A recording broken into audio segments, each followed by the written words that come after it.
Bonjour. Aujourd'hui, le 7e Michel Midi spécial coronavirus va être consacré au Big Pharma. On a vu précédemment qu'il y avait beaucoup de controverses, de discussions, de débats, de conflits d'intérêts sur la question quel remède, quel vaccin, quel prix, qui doit décider.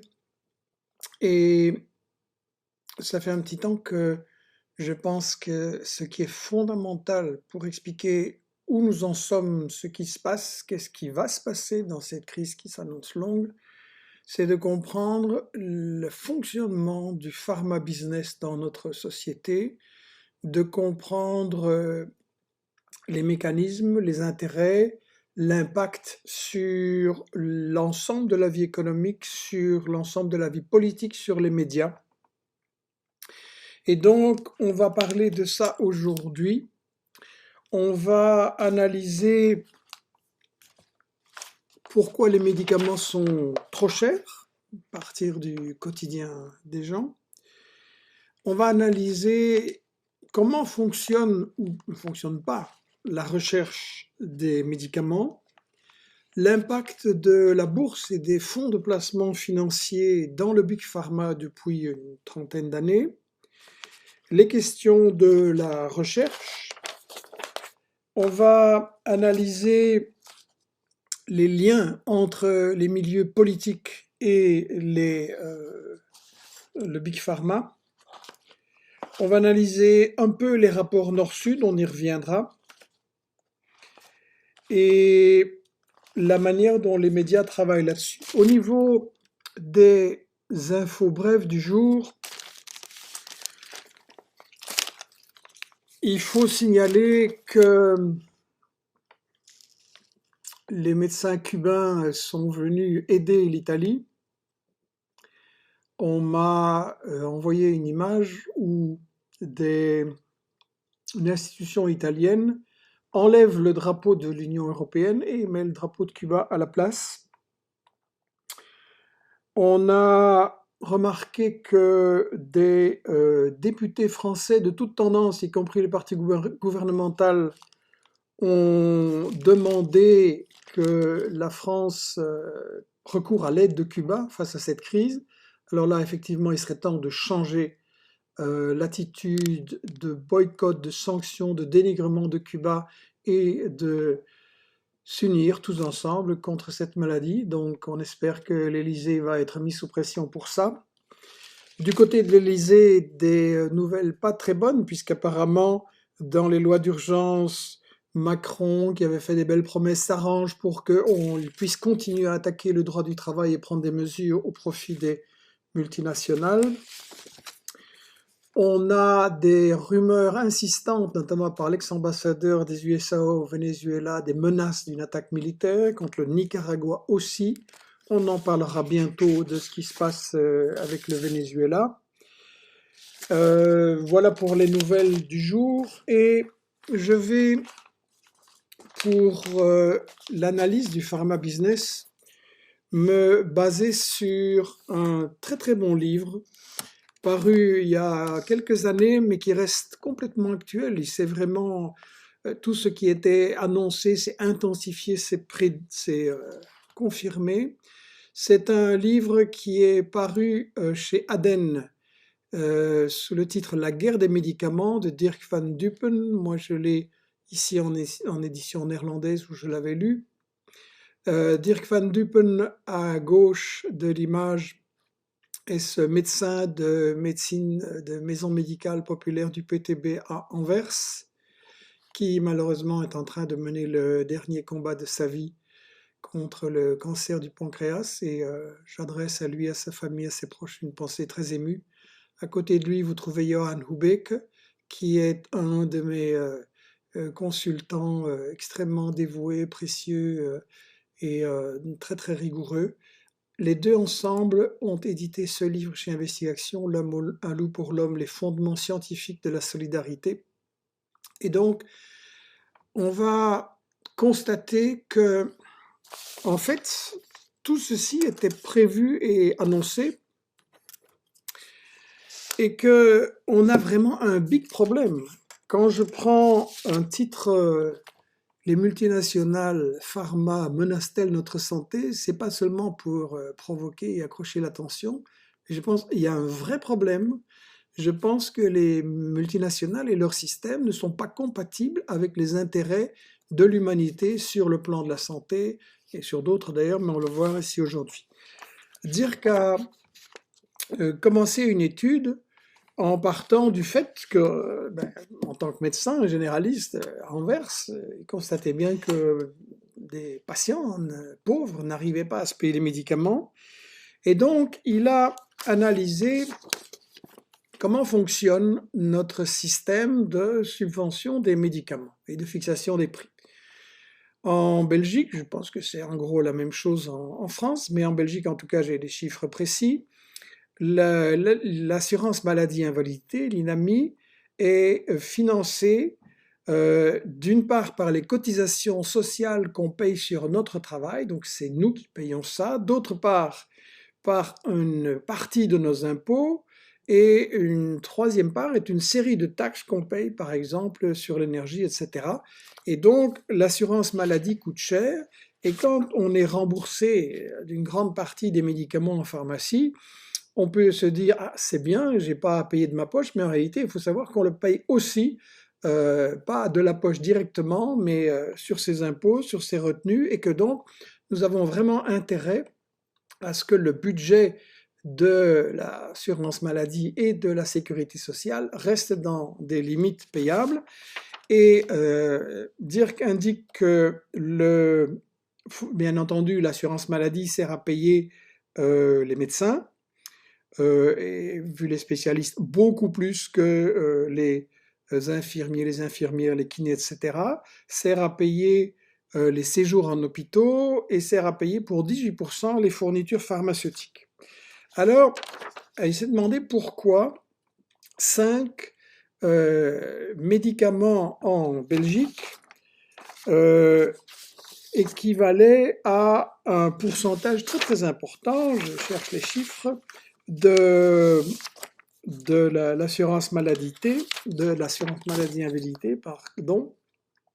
Il analyse les anticholestérol, les antidépresseurs, les antihypertension, le système respiratoire et pour l'acidité estomacale.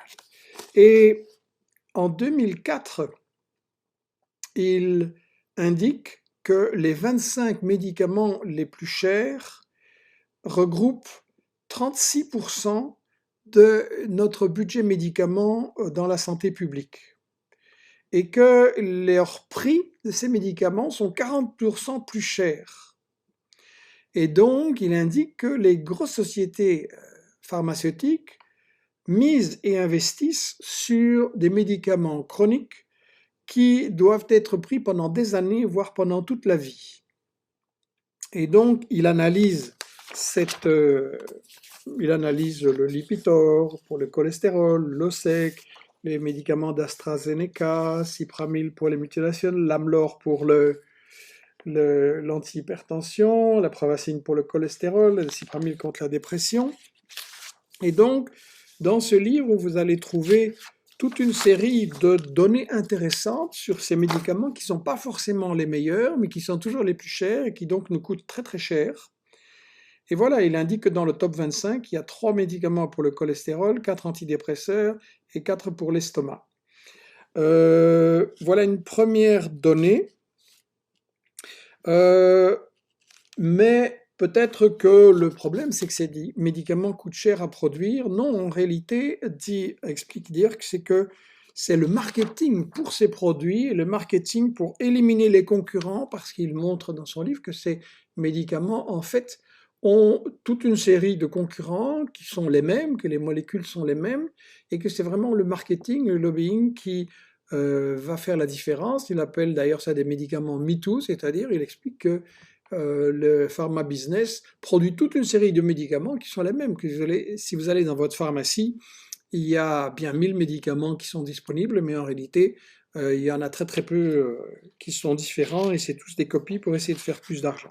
Alors il analyse les prix Il constate que le paracétamol de marque chez Dafalgan en Belgique coûte 4,30 €, que le produit générique coûte 3 €, mais qu'une firme, une ONG qui essaye d'obtenir les médicaments à des prix très bas pour les diffuser dans le tiers-monde, qui s'appelle Orbipharma, elle a son paracétamol à 0,06 €.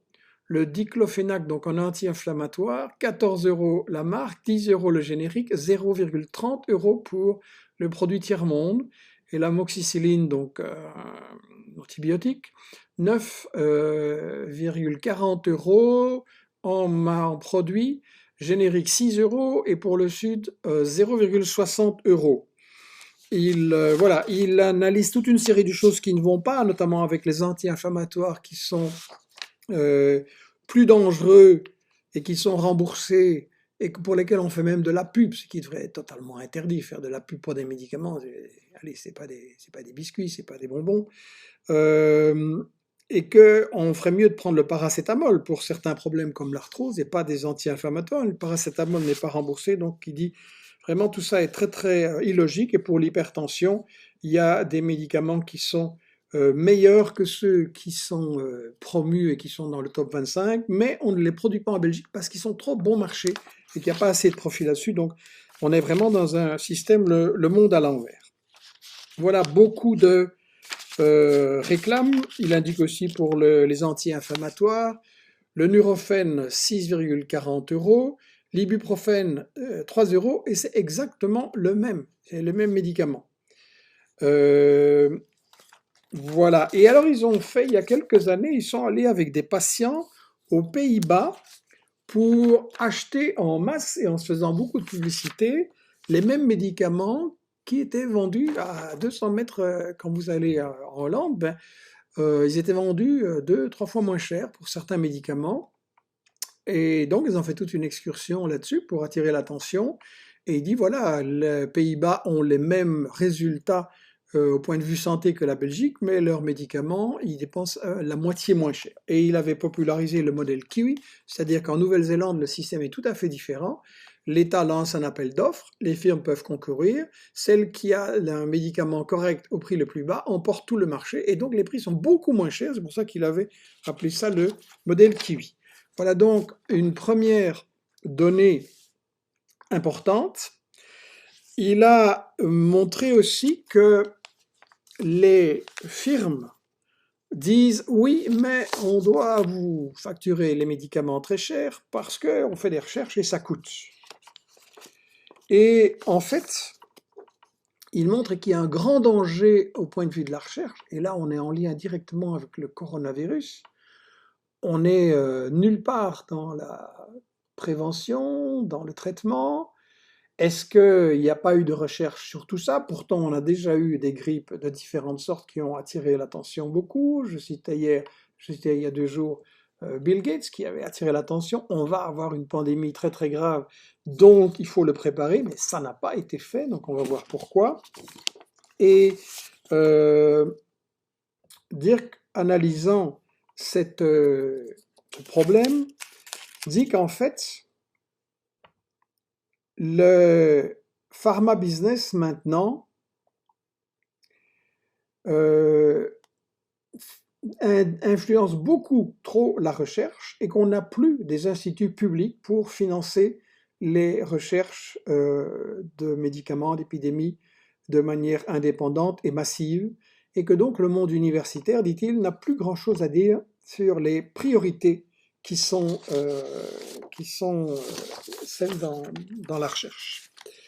Il indique aussi que le journal Le Lancet, qui est considéré par les médecins et les scientifiques comme le journal scientifique indépendant le plus prestigieux dans le monde, dans ce journal de Lancet, le professeur John Abraham a dit, je cite, « L'industrie pharmaceutique possède des stratégies de lobby bien rodées pour contrôler les institutions publiques et ça se passe de manière très subtile.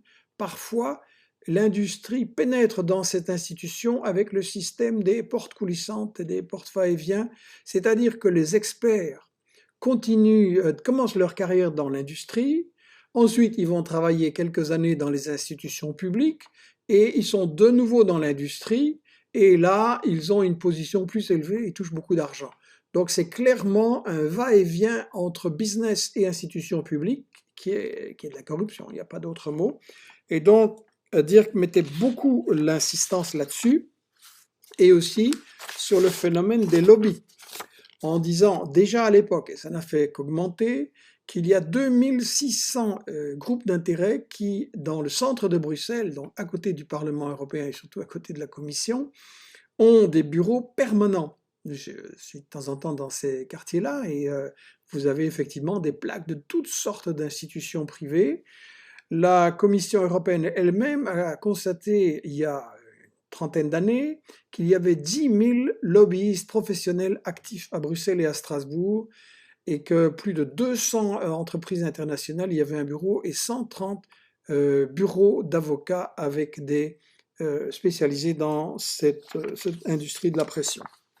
Alors vous allez dire peut-être que c'est une exagération de la part de dire qu'il est un médecin communiste, donc peut-être qu'il voit les choses un peu en diabolisant les multinationales. Eh bien, détrompez-vous parce que la même jugement très critique est venu de ce monsieur-ci, David Kessler, qui était à la tête de la Food and Drug Administration aux États-Unis, donc l'administration qui contrôle l'alimentation et les médicaments. Et David Kessler a déclaré: les firmes pharmaceutiques mènent des campagnes de publicité agressives pour modifier le comportement des médecins qui prescrivent et pour faire remarquer, distinguer leurs produits par rapport à ceux de leurs concurrents, alors qu'en fait, ils ne sont pas différents. Et une victoire dans cette guerre de classe, le mot qu'il emploie, guerre de classe thérapeutique, peut rapporter des millions de dollars à la firme pharmaceutique, et je crois que millions est encore insuffisant. Pour les médecins qui prescrivent et pour les malades, c'est une publicité trompeuse, une confusion d'intérêts, une augmentation des frais de l'assurance maladie et finalement un comportement de prescription irresponsable. Donc vous entendez des mots extrêmement sévères de la part d'un directeur tout à fait officiel. Et donc le problème est pourquoi est-ce que le pharma business en est arrivé à des comportements qu'on va voir. Il y a vraiment des comportements criminels. En fait, le problème s'est beaucoup aggravé, je ne dis pas qu'avant c'était des anges, mais le problème s'est beaucoup aggravé vers 1990-2000 par la concentration dans toute une série de secteurs économiques. On a eu ça dans l'automobile, on a eu ça dans l'électronique, on a eu ça dans beaucoup de secteurs, mais dans le pharma business, ça a été une concentration absolument colossale. On a vu des rachats d'entreprises pour des montants énormes. Dire calcule qu'en 1995, 25 multinationales contrôlaient la moitié de la production mondiale de médicaments, 25 multinationales. Et en 2003, 8 années plus tard, seulement 10 firmes contrôlaient ces 53%. Donc, il y a eu une vague de fusion colossale avec Merck qui a racheté des firmes, avec Bristol Myers, Pfizer, Novartis également. On va voir les fusions, si je retrouve la page là un peu plus loin. Je vais y arriver. Mais ce qui est important, c'est que, oui, GlaxoSmithKline, par exemple GSK, qui est la deuxième ou troisième firme dans le monde, a à l'époque mobilisé 78 milliards, 78 en belge, de milliards de dollars pour le rachat d'une fusion, le rachat d'une société concurrente. Et donc, ce phénomène de la concentration, il est très très important à comprendre. Le résultat de cette concentration, c'est qu'à l'époque du livre, et maintenant ça n'a fait que s'aggraver, La multinationale Pfizer, oui, c'est la numéro 1 en fait, euh, contrôlait 12% de la production. GSK 8%, Merck 6%, britannico-suédois AstraZeneca et Johnson 5%, Novartis le Suisse 5%, et en France Aventis Sanofi pardon, 4% aussi. Donc cette concentration a des conséquences très graves. Et oui, la liste des rachats, des fusions, Pfizer a racheté Warner Lambert, 94 milliards d'euros pour la valeur de la transaction. Glaxo a racheté SmithKline Beecham, 67 milliards. Sanofi a racheté Aventis, Pfizer a racheté Pharmacia. Donc une concentration énorme. Et pourquoi est-ce que la concentration c'est si mauvais? Eh bien parce que ça donne un pouvoir de monopole et de nuisance de plus en plus puissant à une série de grandes firmes. Et ça a attiré l'attention des capitaux boursiers et financiers, des firmes comme Goldman Sachs, dont on va reparler tout à l'heure, et d'autres, ont fait irruption et ont changé l'industrie pharmaceutique. C'est-à-dire que on a séparé les activités, on a licencié, on a exigé en fait que les entreprises produisent pour des profits très élevés et très rapidement. Alors, je cherche dans mes notes parce que j'ai beaucoup de choses à vous dire. En fait, les firmes pharmaceutiques ont... Petite seconde. Les firmes pharmaceutiques ont réorganisé la production pour diminuer les coûts et les transférer au public. Il y a eu une grande bataille pour la question des brevets. Les brevets sont un gros problème dans la recherche et la santé, c'est-à-dire la monopolisation du savoir et le blocage du progrès.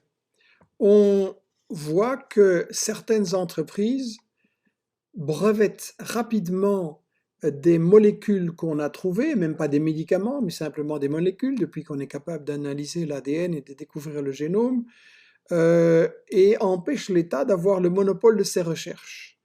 Donc les brevets sont devenus un enjeu essentiel de la compétition entre les firmes. Et des entreprises déposent des brevets uniquement pour empêcher un autre acteur pharmaceutique de travailler cette molécule et de développer. Donc on bloque en fait la recherche, on bloque le progrès. Et parfois on brevette une molécule rien que pour tromper un concurrent. C'est vraiment un jeu de poker menteur, c'est vraiment dégoûtant. Et ou alors on achète un brevet, on dépose un brevet qu'on n'a pas l'intention d'exploiter soi-même, mais qu'on va pouvoir revendre très très cher, ce qui évidemment va augmenter le coût des médicaments. Donc on a un grand problème. Le budget, le marché mondial des produits de santé n'a fait que croître depuis 60 ans et génère actuellement un chiffre d'affaires d'environ 1400 milliards de dollars. Et la plus grande partie de cette activité est concentrée sur les médicaments. Au niveau de la recherche dont je parlais, Dirk Van Dupen avait déjà relevé que en fait, on a breveté toute une série de molécules dans l'Amazonie. Donc, il y a des multinationales qui privatisent des plantes et la biodiversité en Amazonie, au lieu de permettre que toute la recherche scientifique développe des progrès pour l'ensemble de l'humanité. Non, elles transforment ça en une propriété privée qu'elles ne vont pas forcément utiliser. Et donc, ça pose la question de la propriété privée des brevets. Selon moi, c'est un frein énorme au progrès de la santé. D'ailleurs, il y a des savants qui ne n'ont jamais voulu accepter, n'ont jamais voulu demander des brevets pour leurs recherches. Par exemple, en 1955, Jonas Salk, qui a découvert le premier vaccin contre la polio.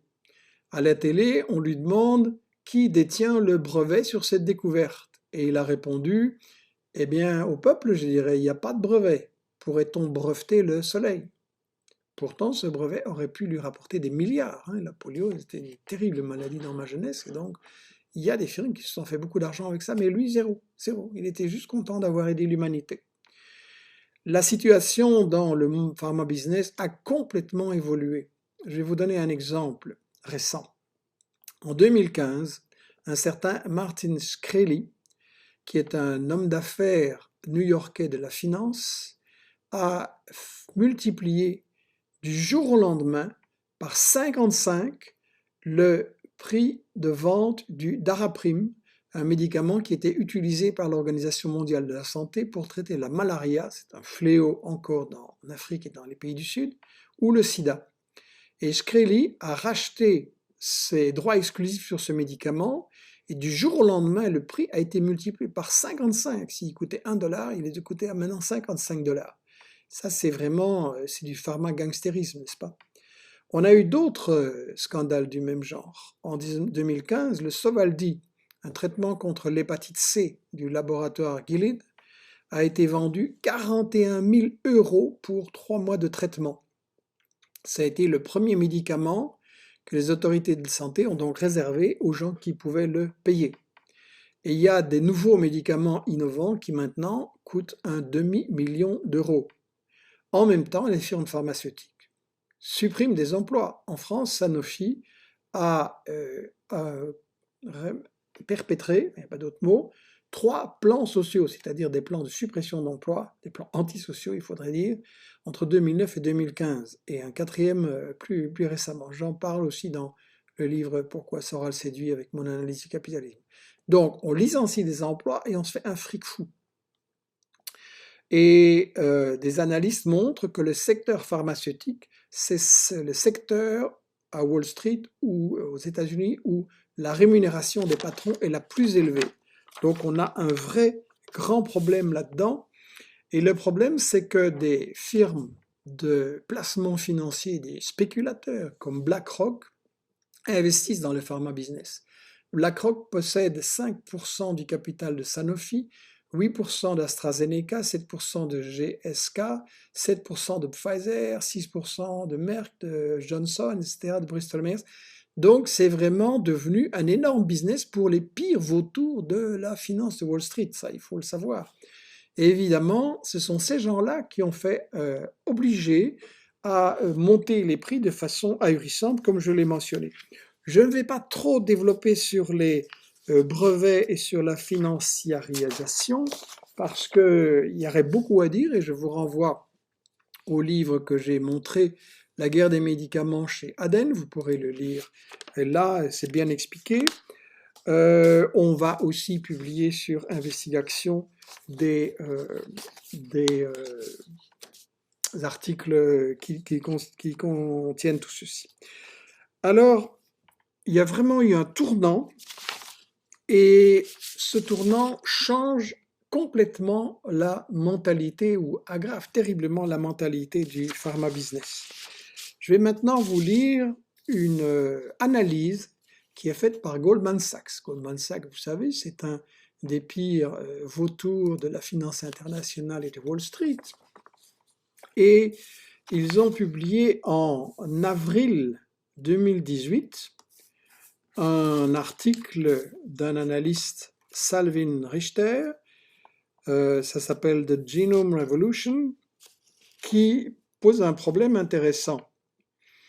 Il dit pouvoir guérir des malades en une seule injection est un des aspects les plus intéressants des thérapies de type génique, c'est-à-dire la réparation des gènes cellulaires et la modification génétique. Mais, avec de tels traitements, la perspective de revenus récurrents est tout autre, c'est-à-dire qu'il y en a plus si les gens sont guéris, et donc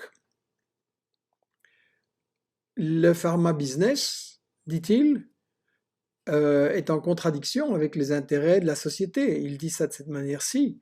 Cette possibilité d'être guéri en une fois, d'un coup, définitivement, est très intéressante pour les patients et pour la société, pour le coût social, mais c'est un véritable défi pour les développeurs de médicaments génétiques qui ont besoin de revenus durables. Et donc, il rappelle, Gilead Sciences dont j'ai parlé, a mis sur le marché un traitement efficace qui guérit le malade dans 90% des cas, mais les bénéfices se sont essoufflés rapidement.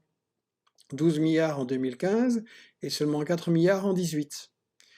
Et Richter dit voilà, pour les affections avec un nombre stable de nouveaux patients, par exemple les cancers, un traitement efficace présente moins de risques pour la pérennité de l'entreprise. Donc les entreprises vont se mettre à fond sur des médicaments dont les gens auront besoin très longtemps ou toute leur vie. Et bon, évidemment, c'est nécessaire. Mais les autres, ça veut dire que ça ne les intéresse pas, qu'on va les laisser tomber. Et une médecin aux Pays-Bas, Emma Bruns, déclare « Aujourd'hui, les soins médicaux sont organisés selon un modèle qui tire son profit des maladies, alors que c'est la santé qui devrait être l'objectif central. Plus il y a de malades, plus les assurances maladies, l'industrie pharmaceutique et même les hôpitaux encaissent de revenus. Et donc, il faudrait travailler à un modèle économique qui vise avant tout à guérir les patients et à les maintenir en bonne santé. » On m'a raconté que en Chine, on payait dans le temps les médecins quand on était en bonne santé et que quand on tombait malade, on ne les payait pas. Ils étaient obligés de venir et de vous guérir. Et maintenant, on a quand même beaucoup le contraire. Je sais bien que la plupart des médecins font leur boulot honnêtement, mais il y a quelque chose par rapport aux grands instituts de recherche, aux spécialistes, etc. Il y a quelque chose de pourri dans le fait de faire de la santé une activité privée et de concurrence. C'est en contradiction avec les intérêts des gens. Je vous ai parlé de Goldman Sachs, j'aurais dû vous rappeler que c'est un grand corrupteur du monde politique, Goldman Sachs. On va en reparler peut-être prochainement, mais on avait Monsieur Barroso, vous vous souvenez, le chef de la Commission européenne, qui a vraiment, pendant tout son mandat à Bruxelles, a fait les choux gras du business en général. Et quand il a pris sa retraite à la Commission, où est-ce qu'il a été engagé? À Goldman Sachs. Donc, on a quelqu'un qui est censé diriger l'Union européenne pour nous protéger contre les vautours de la finance, contre les entreprises qui nuiraient à notre santé, à notre revenu, et il se fait payer par eux. Donc, on est dans un cas de corruption absolument évident. Donc, bon, j'ai beaucoup à dire là-dessus. Je ne vais pas pouvoir traiter tout maintenant. Quand même sur cette confusion d'intérêts.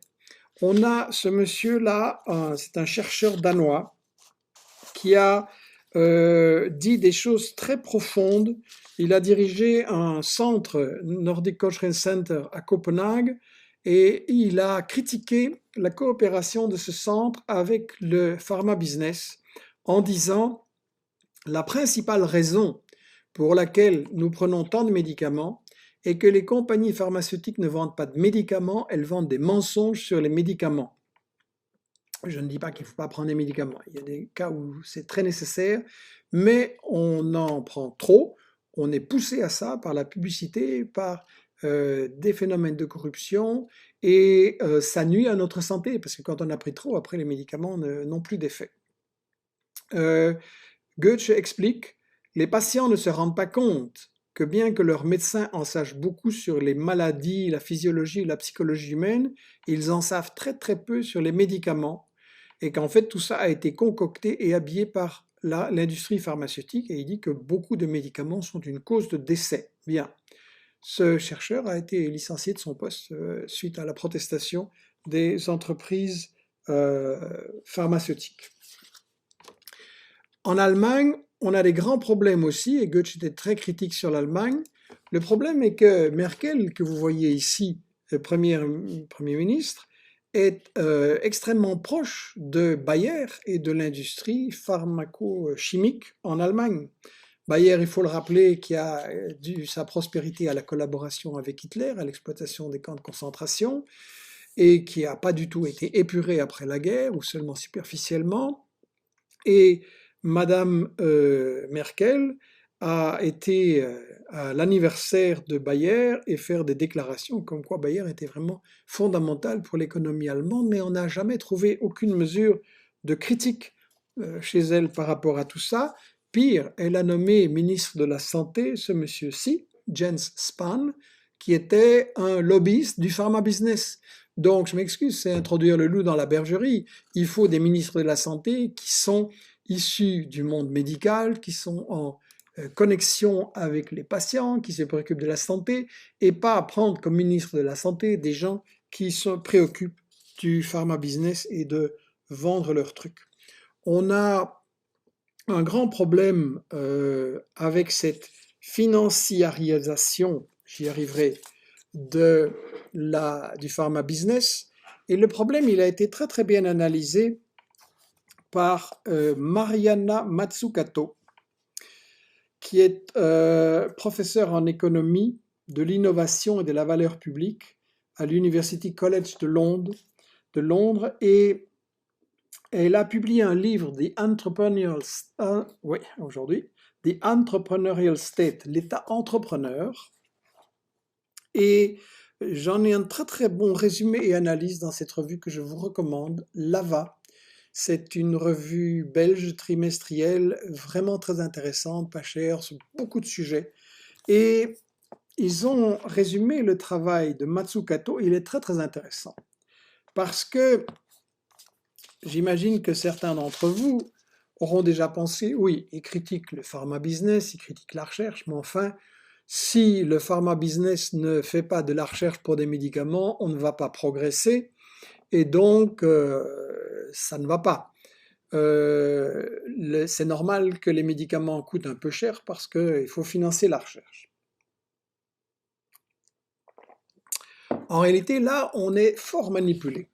Mazzucato, dans son livre, a enquêté sur le financement des grandes innovations du XXe et début du XXIe siècle, et elle constate, je cite, « Loin d'être l'œuvre d'inventeurs isolés ou d'entrepreneurs capitalistes dynamiques, les nouvelles technologies doivent au contraire leur développement à des institutions publiques et étatiques. » Oui, ce sont des financements publics qui ont permis de concevoir et de réaliser tout ça. Bon, vous allez me dire, ben non, il y a Steve Jobs dans son garage, il y a Bill Gates au début, petits entrepreneurs sympas, c'est eux qui ont tout fait. Eh bien, elle répond, l'histoire de la Silicon Valley n'est pas celle d'un État démissionnaire qui aurait laissé le champ libre à des capitalistes audacieux et des bricoleurs du dimanche. D'Internet aux nanotechnologies, la plupart des grands progrès, tant au niveau de la recherche fondamentale que de la commercialisation à grande échelle, ont été financés par le gouvernement. Les entreprises ne s'en sont mêlées qu'à partir du moment où elles ont vu qu'il y avait du profit à tirer. Toutes les technologies innovantes liées à l'iPhone, que ce soit Internet, le GPS, l'écran tactile ou l'assistant vocal Siri, ont été financées par le gouvernement. À l'origine, Apple a touché 500 000 $ de la Small Business Investment Corporation, un institut de financement public du gouvernement américain, Compaq et Intel, pareil. Et, dit-elle, c'est normal. Les investisseurs en capital risque exigent un retour de plus en plus rapide, alors qu'on ne sait pas si, évidemment, la recherche va donner quelque chose ou va donner des résultats intéressants. Et dans le pharma business, Mazzucato fait la même analyse. 75% des médicaments les plus innovants n'ont pas été financés par des géants de l'industrie pharmaceutique ou des investisseurs à risque, mais bien par l'Institut national de santé publique. Dans les 10 dernières années, ce NIH a investi 500 milliards de dollars dans la recherche fondamentale dans le domaine biotechnologique et pharmaceutique. En d'autres termes, mais les gros investissements dans ces secteurs ont tous été réalisés dans les années 50 et 70, entre les années 50, 60 et 70. En d'autres termes, conclut-elle, le contribuable qui a permis à des milliardaires tels que Steve Jobs ou Jeff Bezos de devenir uber riches. Les investisseurs privés sont arrivés 20 ans après que l'État a subventionné ces secteurs les plus à risque et qui demandaient beaucoup de capitaux. Et donc aujourd'hui, ce secteur regorge d'entreprises qui ne produisent rien, qui contribuent peu à l'économie et qui ne font que vendre. Voilà. Dans l'article, il y a encore une série d'autres des analyses intéressantes sur l'informatique, sur la photo, sur les ordinateurs, et que voilà, il faut revenir de ces idées que c'est le privé qui est performant et que le public ne vaut rien. Voilà, donc dans la revue Lava, si vous voulez les infos, je vous les mettrai par après dans la réponse, dans les réponses que je vous donnerai. Le problème est que donc la recherche est privatisée. Alors certains vont dire, oui, mais il y a des milliardaires qui sont philanthropes, donc ça c'est quand même sympa. Et là, j'ai parlé il y a 2 jours de Bill Gates, pour une fois j'étais d'accord avec lui, mais vous allez vous dire, est-ce que Bill Gates vraiment est la solution? Est-ce qu'on doit lui faire confiance pour nous aider? D'autant plus que Bill Gates s'occupe beaucoup des médicaments, de la pandémie, il est très très actif là-dessus. Le voici intervenant à l'ONU, le voici avec sa fondation, Bill et Melinda Gates Foundation. En réalité, Bill Gates n'est pas vraiment un financier, un philanthrope désintéressé. Et Johan Ubeck me rappelait hier qu'il a promu pour l'OMS des médicaments contre les maladies du tiers-monde financés par GSK qui n'étaient pas du tout performants, que l'OMS a mis énormément d'argent, que GSK s'avait beaucoup d'argent et que ça n'était pas du tout ça, c'était pas de la philanthropie en fait. Bill Gates reste un investisseur, il place son argent dans toute une série de firmes qui sont totalement contre le climat, qui sont totalement contre les pays du Sud. Il y a là-dessus un très bon livre que je vous recommande, L'art de la fausse générosité, la fondation Bill et Melinda Gates par Lionel Astruc, postface de Vandana Shiva, qui est une personne très intéressante aussi dans les relations Nord-Sud. C'est publié chez Actes Sud, Astruc, L'art de la fausse générosité. Voilà pour vous signaler que la concentration, la financiarisation, c'est vraiment un grand problème. On va parcourir encore un tout petit peu les méfaits du pharma business avant d'aller prendre vos questions. En fait, comme le relevait Badia Benjeloun, médecin en France, que j'ai cité dans mon numéro précédent, les moyens alloués à la recherche fondamentale ne cessent de s'amoindrir.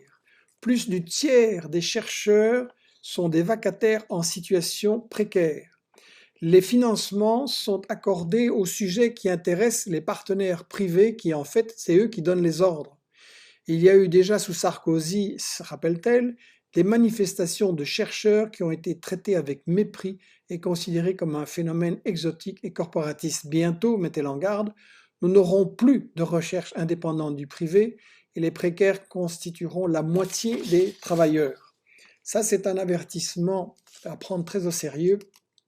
Il rejoint celui lancé par le professeur Bruno Canard, un spécialiste du coronavirus, qui alerte sur les 6 milliards de hold-up du crédit d'impôt qui ont été livrés par les pouvoirs publics en France à Sanofi et compagnie, tandis que les chercheurs du public galèrent parmi les précaires et que maintenant, tout d'un coup, les politiques leur demandent des médicaments en urgence.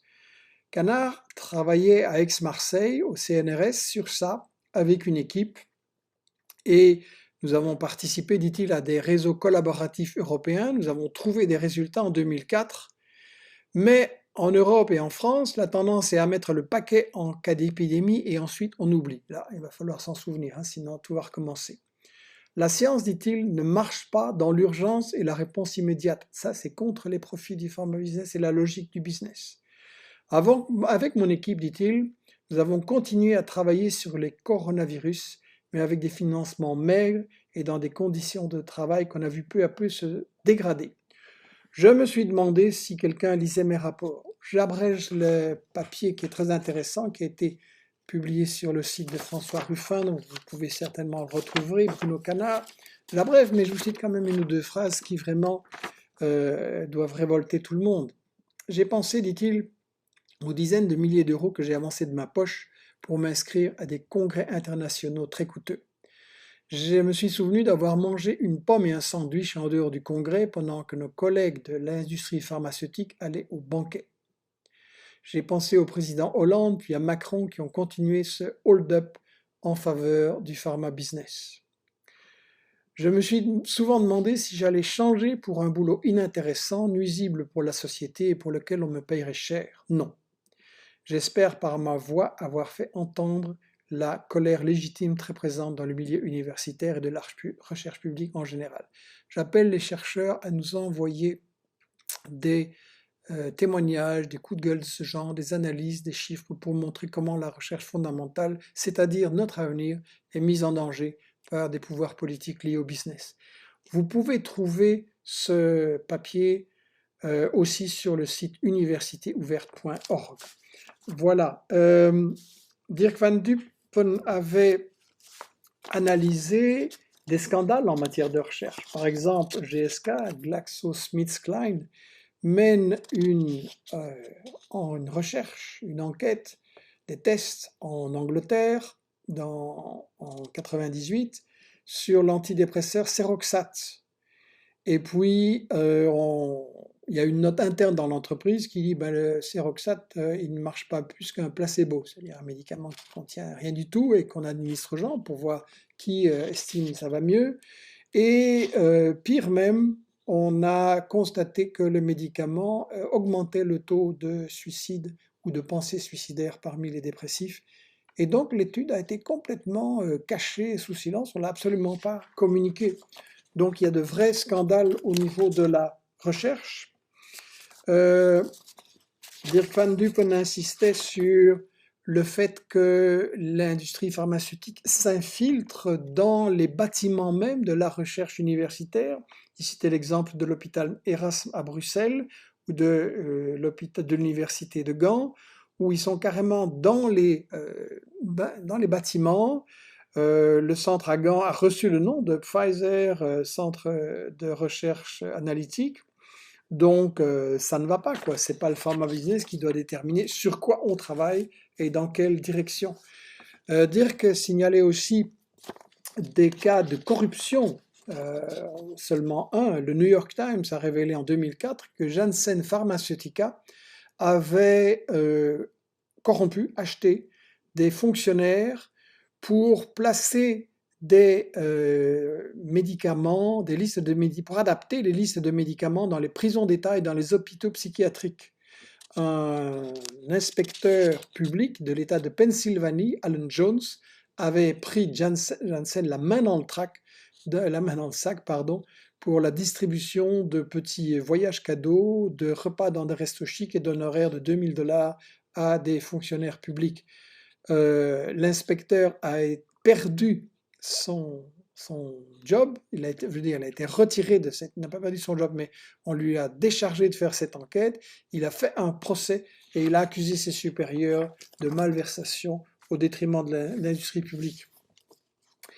J'avais signalé ce problème de la recherche médicale qui coûte cher et qui justifierait un prix élevé. En fait, une analyse de la National Science Foundation a constaté que seulement 18% du budget recherche et développement de l'industrie était vraiment dirigé vers la recherche pour des nouveaux médicaments. 82% allaient pour des dérivés de médicaments déjà existants pour mener mieux la concurrence contre les concurrents et rafler des parts du marché. Une activité donc complètement inutile. Ça veut dire que 82% de leur budget de recherche ne sert à rien du tout. Et on a répandu dans le public des mythes. En 2002, on nous disait que le chiffre moyen pour créer un nouveau médicament était de 500 millions.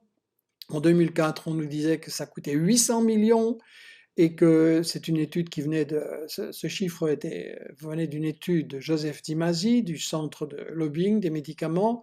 Et donc, en fait, l'industrie a tout intérêt à nous faire croire que sa recherche coûte très cher, alors que ce n'est pas le cas. En réalité, avec la part de la recherche publique, il faut dire que, en fait, c'est nous qui payons la recherche fondamentale qui sert à produire les médicaments qu'on nous fait payer beaucoup, beaucoup trop cher et qu'on met dans le tiroir parfois parce qu'ils sont trop bon marché, qu'ils ne rapportent pas assez. Il y a un vrai problème de contradiction entre l'intérêt public et l'intérêt privé sur le plan de la santé, et il est encore illustré, on va maintenant venir dans l'actualité, par la politique de Trump et la politique aux États-Unis. Monsieur Anthony Fauci de l'Institut national de santé a dit que un vaccin ne pourra pas être fabriqué avant au moins 1 an, et si tel est le cas, c'est le record du monde. Personne ne le dit en public, mais en privé, les experts médicaux critiquent l'obsession du profit des industries pharmaceutiques qui est l'obstacle principal à l'élaboration des vaccins. Le monde entier est en train de se demander est-ce qu'il y aura un vaccin et quand, et est-ce qu'on va pouvoir vivre normalement. Et la question, maintenant encore, dans l'entourage de Trump, reste dominée par le profit. Il y a eu des précédents. En 1976, lors de l'épidémie de grippe porcine, 45 millions d'habitants aux États-Unis touchés, les industries pharmaceutiques ne voulaient pas délivrer leurs 100 millions de doses qu'elles avaient déjà fabriquées avant d'obtenir un gros bénéfice garanti. Et donc, on a ici une analyse qui montre que, en fait, oui, parce qu'il y a aussi le problème des risques. C'est-à-dire que si un médicament est mis sur le marché et qui provoque des effets secondaires, ça va provoquer des procès parce que des gens auront perdu la vie ou auront subi des graves handicaps. C'est le principe de précaution et de prudence que je rappelais il y a 2 jours à propos de l'usage des différents médicaments et vaccins. Et tout médicament, tout vaccin a des effets secondaires, donc il ne faut pas croire qu'il suffit d'administrer et qu'on sera sauvé. Il faut bien les étudier. Le problème est que donc les firmes pharmaceutiques veulent que s'il y a des risques, ce soit l'État qui paye les procès. On n'est plus dans le libéralisme économique. Là, on est en train de nous dire qu'il ne faut pas d'État, qu'il faut laisser faire le privé tout ce qu'il veut. Et en réalité, les firmes pharmaceutiques sont en train de dire attention, si on lance un vaccin, si on lance des médicaments, et s'il y a des risques, c'est vous, l'État, qui allez devoir payer. Donc les profits sont privatisés. Et voilà. Médecins sans frontières a énormément critiqué le fait que il y a un organisme qui s'appelle le Coalition of Epidemic Preparedness Innovations qui visait, je cite, à produire des vaccins bon marché, et c'est un organisme privé-public ensemble où Médecins sans frontières insistait pour que les pays du Sud aient des vaccins à bon marché. Eh bien, les firmes pharmaceutiques Johnson, Pfizer, etc., ont refusé, ont fait marche arrière et ont dit qu'elles allaient continuer à appliquer des prix beaucoup trop chers sur ces vaccins. Et la CEPI a capitulé et Médecins sans frontières a écrit une lettre ouverte exprimant son inquiétude et sa déception. Alors, vous êtes en train de vous dire, l'OMS par rapport à ça, l'OMS dont on voit ici une assemblée générale très importante, l'OMS est-elle, l'Organisation mondiale de la santé, est-elle indépendante par rapport à tout ça? Eh bien non. En réalité, l'OMS qui était financée par les gouvernements est devenue de plus en plus financée par le Big Pharma et aussi par Bill Gates et des gens comme ça en fonction de leurs intérêts. Et donc on a cette caricature qui explique ça.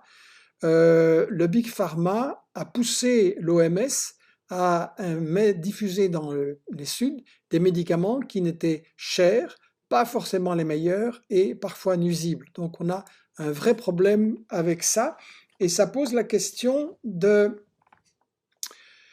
quel est l'impact du pharma business sur le monde politique et les institutions publiques.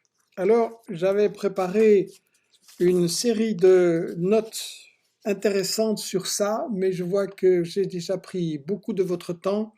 On va le garder pour une prochaine intervention. Les liens entre les firmes pharmaceutiques, le monde politique, le monde de l'armement, les guerres et les médias sont quelque chose de très très grave. On va garder ça pour une prochaine émission, mais je parlais de Trump et il y a tout un débat qui fait rage autour de Trump. Euh, il y a les intérêts économiques, il y a les intérêts politiques. L'auteur d'un livre paru aux États-Unis, Pharma, Greed, Lies and the Poisoning of America, Posner, vous voyez un titre radical, Pharma, la cupidité, les mensonges et l'empoisonnement de l'Amérique. Posner dit, cette crise mondiale va être un blockbuster pour l'industrie en termes de vente et de profit. Plus la pandémie s'aggrave, plus leurs profits éventuels seront élevés. Là, il y a quelque chose qui doit nous inciter vraiment à réfléchir. D'autant plus que c'est pas avec Trump qu'on va pouvoir un petit peu mettre au pas le pharma business. Il y a eu des pressions d'une série de sénateurs. Vous savez que Trump est en train de libérer des budgets colossaux pour aider les multinationales. Et en fait, certains sénateurs au Congrès voulaient que ça n'aille pas tout aux grandes entreprises et que ce soit aussi pour les petites entreprises, pour les institutions médicales, pour les pauvres. Et en fait, on a des choses très très graves autour de ces aides que Trump va leur accorder. Ces amendements ont été refusés. Et on a supprimé les indications qui disaient que le gouvernement pouvait prendre des mesures s'il jugeait que les vaccins qu'on va développer avec l'argent du contribuable sont vendus trop cher. On parle de 3 milliards de dollars consacrés à la recherche d'un vaccin contre le coronavirus. Et Trump a obligé tous ceux qui participent à des discussions sur ces programmes pharmaceutiques à ce que les discussions soient secrètes et que le public soit tenu à l'écart. Donc c'est clairement une utilisation pour des cadeaux. Il y a des firmes qui ont dit on va faire des recherches sur le coronavirus. Il y en a d'autres qui disent qui refusent de s'engager là-dessus. Et il faut savoir que Trump a mis en place une task force, un groupe d'urgence sur le coronavirus. Il a désigné pour le diriger Hazar, qui a travaillé pour le lobbying pour la firme Eli Lilly, et qui a fait, voilà, et Joe Grogan, qui dirige maintenant le conseil de politique intérieure, était le principal lobbyiste de Gilead Sciences. Donc vous voyez, on n'est pas sorti de l'auberge, on est vraiment dans un phénomène de corruption. En plus, il y a des indications qu'il y a des fameux débats autour de Trump pour cacher les statistiques, pour ne pas faire trop de tests, pour que les États-Unis ne se rendent pas compte qu'il y a en fait énormément de victimes ou qu'il va y en avoir, parce qu'ils pensent que c'est mauvais pour sa réélection. Donc,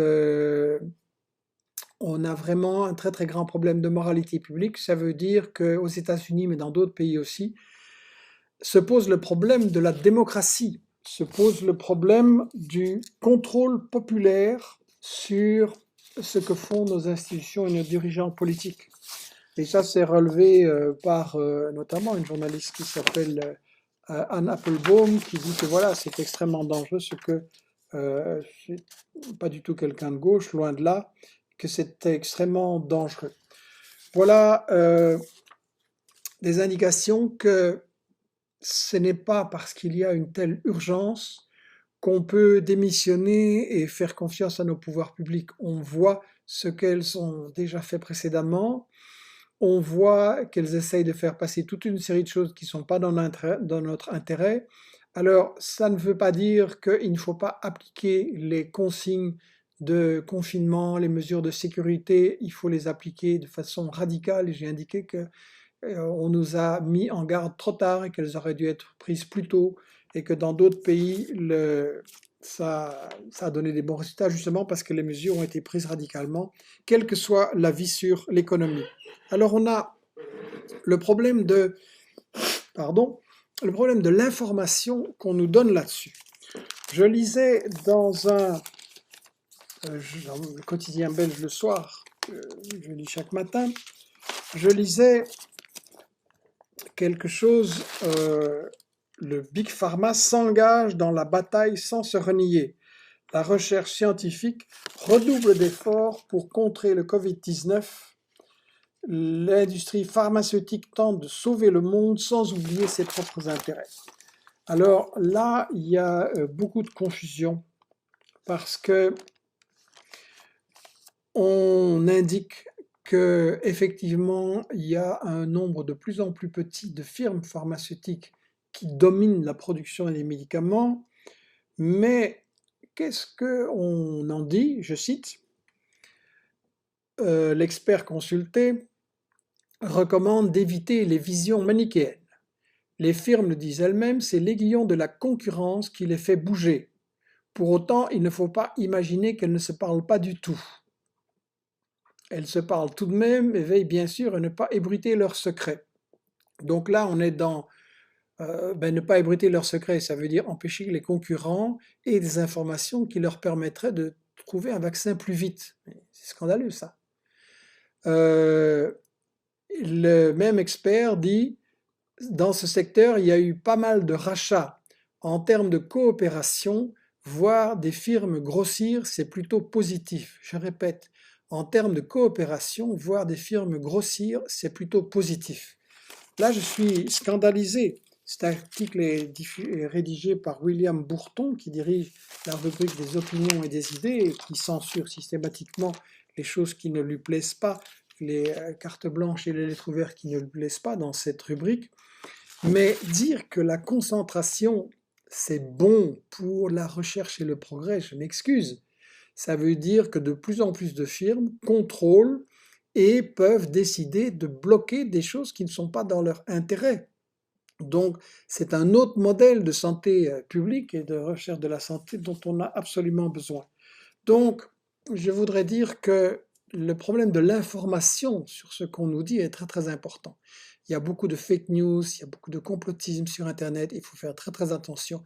On doit vérifier, on doit être sérieux, on doit aussi dire je ne sais pas quand c'est le cas, personne ne peut tout vérifier, mais on est vraiment dans un problème d'information correcte et je pense que Investigation a besoin de votre soutien pour élargir notre équipe, pour sécuriser les salaires des jeunes journalistes et éditeurs dans cette période qui s'annonce difficile. Donc je remettrai ce lien à la fin. Je vous demande de soutenir notre équipe, de lui permettre de continuer son travail.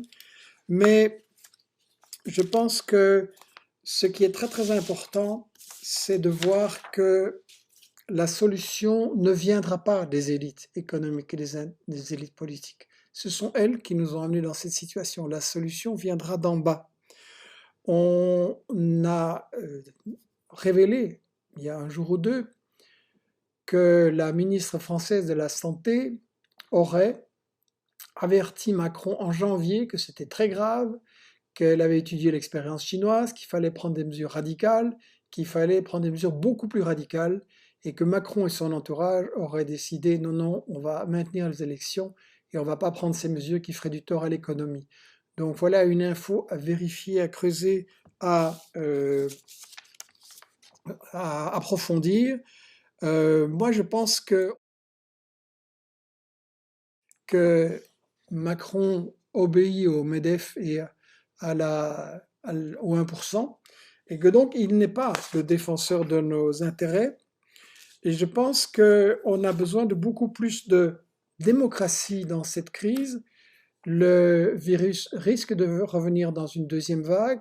Dans les prochaines années, il peut muter, on peut voir d'autres virus très graves qui vont arriver. c'est vraiment la question de la survie de l'humanité, de la survie dans des bonnes conditions.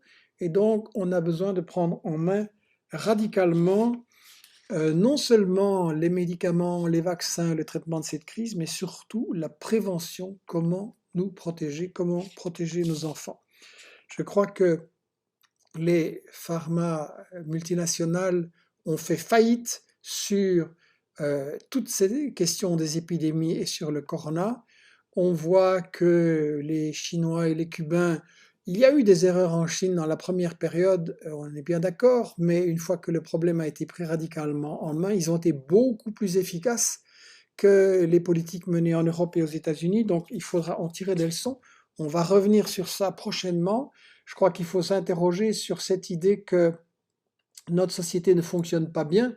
Voici un petit calicot accroché à un balcon en Espagne, à Madrid, où la situation est catastrophique. Je traduis, le capitalisme ne fonctionne pas, la vie c'est autre chose. Donc voilà, c'est un vrai problème de société. On est maintenant avec un choix simplement à mener, comme je le disais, ou bien on continue à faire confiance à ceux d'en haut, ou bien on prend notre sort en main, d'abord avec l'information, puis avec des revendications et des actions de lutte. On en parlera dans un prochain Michel Midi. Moi, je vois une chose.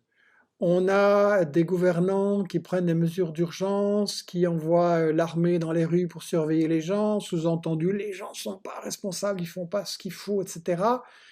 Il y a des cas minoritaires en fait, et ça c'est pour détourner l'attention du grand problème. Ceux qui ne font pas ce qu'il faut, ce sont nos dirigeants qui ont pris la mesure du risque et qui ont pris beaucoup trop tard et qui n'ont pas pris les mesures radicalement quand il fallait. Les gens, au contraire, prennent des initiatives formidables. Il y a des gens qui se débrouillent pour coudre des masques et les offrir aux pharmaciens, mais des médicaments des médecins de leur quartier, alors que les gouvernements n'ont pas constitué de stock de masques. On voit des initiatives magnifiques, des restaurants qui sont fermés et qui fournissent de la nourriture gratuitement pour les médecins dans les hôpitaux. Donc voilà, je crois que les gens valent beaucoup mieux que le 1%, valent beaucoup mieux que nos élites. Il va falloir clairement une révolution sur le plan du climat, sur le plan de l'économie, du pharma, sur le plan de notre alimentation. Il va falloir vraiment prendre notre sort en main et commencer par vous informer, commencer aussi par faire ces petits gestes pour vos voisins, pour les personnes isolées. Informez-vous s'ils vont bien, s'ils ont besoin de quelque chose, s'il faut leur passer un petit repas ou leur faire des courses, etc. Je crois qu'on voit beaucoup d'initiatives de solidarité se développer. Je prends congé de vous. Les réponses à vos interventions d'aujourd'hui, je vais les faire maintenant, mais on va mettre fin à l'émission. Donc ne décrochez pas de Facebook, je vais répondre. Je vous rappelle que les émissions sont mises dans 2-3 heures après un petit nettoyage et amélioration sur YouTube, où vous pouvez les partager et les faire circuler. Vous êtes déjà très très nombreux, on m'a dit je crois près de 800 000 maintenant à avoir partagé les Michel Midi Coronavirus sur Facebook et sur YouTube. On est en train d'en traduire en arabe et en espagnol. On va essayer de les traduire en anglais. Je fais appel à des traducteurs qui pourraient nous aider, traduire peut-être pas les plus longs, mais certains morceaux qu'on puisse diffuser au public anglophone qui est la langue principale dans le monde. Voilà, prenez soin de vous, prenez soin de vos proches et à bientôt pour continuer la bataille de l'info et de la solidarité.